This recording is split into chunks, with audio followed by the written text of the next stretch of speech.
कंगना ने अर्नब के साथ अपने इंटरव्यू में कई खुलासे किए हैं। उन्होंने बताया कि जो मेरे साथ हुआ उसके बाद जो है मैं तो आत्महत्या ही कर लेती।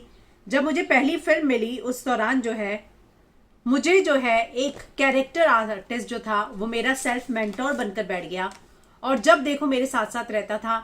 उसे नहीं लगा था मुझे फिल्म मिलेगी। मुझे 2-3 महीने की स्ट्रगल में जब फिल्म मिल गई तो वो इस बात को चाहता था कि कैसे वो मेरी फिल्में छुड़वा दे और उसने बहुत सारी कोशिश की। वही उन्होंने बताया कि कैसे उनको भी कहा गया कि तुम परवीन बॉबी की तरह हो जाओगी।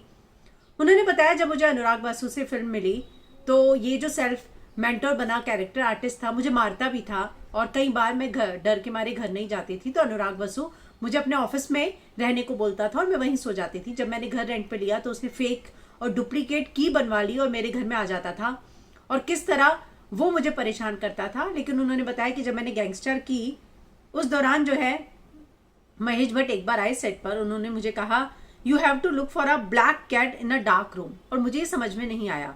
और जो है मैंने फिर इस कैरेक्टर आर्टिस्ट ने मुझे पूछा कि उसने क्या बोला तुम्हें, तो मैंने बताया। तो उन्होंने कहा कि अब ये तुम्हारा भी परवीन बॉबी की तरह कर देंगे, तुम्हें पता है परवीन बॉबी के साथ क्या हुआ था।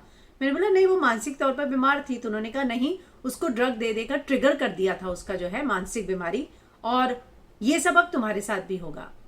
तो उनका ये कहना है कि उसके बाद वो जो कैरेक्टर जो सेल्फ अपॉइंटेड मेंटर था वो इनको भी कमरे में बंद कर देता था, LSD और ऐसी ऐसी ड्रग्स देता था जिससे उनको ये लगता था कि वो हवा में उड़ रही हैं।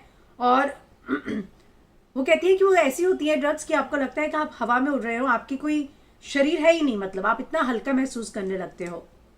और वो भी मेरे साथ ड्रग्स लेकर यही बोलता रहता था सारा टाइम कि black cat in a dark room, black cat in a dark room, और मुझे भी रूम में बंद कर देता था और ड्रग्स ही देता रहता था।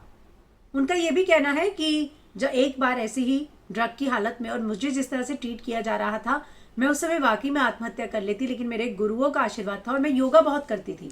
तो योगा करती थी इसलिए मेरे दिमाग पर असर नहीं हो रहा था। तो उसको लगा कि इसके दिमाग पर असर नहीं हो रहा तो उसने मुझे मारना शुरू कर दिया।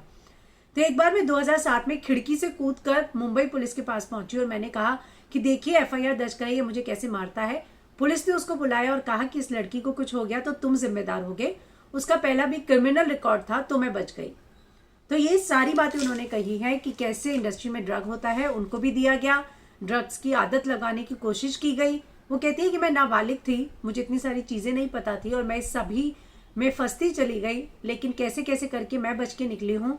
इसलिए मैं सारी यंग लड़कियों को बोलती हूँ कि कुछ भी हो जाए हार मत मानना। सोशल मीडिया है, पुलिस है, कुछ भी करो लेकिन हार कभी मत मानना। तो उन्होंने बताया कि महेश भट्ट सेट पर आए थे और उन्होंने उसको कहा था कि तुम्हें सिर्फ यही बोलना है यही रिपीट करती रहो that black cat in a dark room, black cat in a dark room.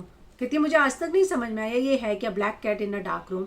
और वो जो है सेल्फ अपॉइंटेड मेंटर मेरे साथ यही करता रहा और वो भी ड्रग लेता था और मुझे भी ड्रग्स देता था और सारा टाइम वो यही बोलता रहता था। तो इस तरह के कई खुलासे जो है कंगना ने अपने इंटरव्यू में किए जो उन्होंने अर्नब को दिया है।